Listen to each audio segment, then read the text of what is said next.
under the heading, been there, done that. I know I featured this tree before.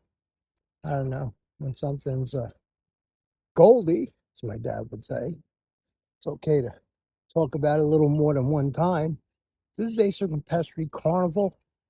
And maybe because there's a carnival on every branch. White and green variegation on this tree is like second to none. I mean, it's just really spectacular.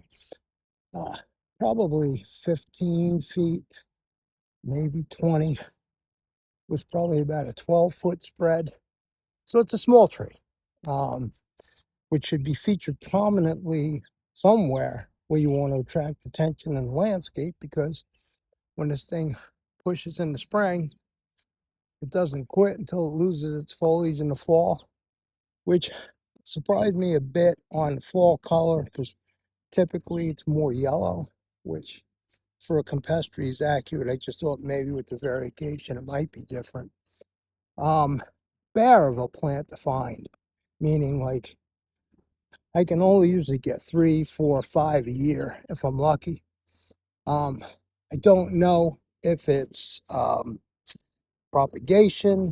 I don't know if it's hard to grow. I suspect not on the hard to grow part, although some of these plants may be difficult to make a little bit of money on. So the reason I'm featuring this tree right now, other than the fact that it's spectacular and it's a great plant for the landscape, is because we had a gentleman drive from Ohio this past week to pick one of these up.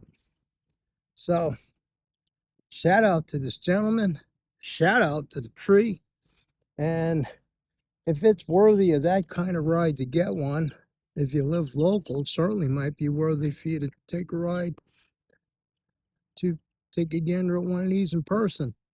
Acer campestre Carnival, same maladies that would attack most maples, and that this verticillium wilt, it's a vascular disease. Not a lot really attacking these things. I suppose a deer could rub, but pretty durable, very cold hardy. May want to offer it a little protection from summer sun, afternoon sun, because you can get some burn. You don't have to get it, but you can get some burn.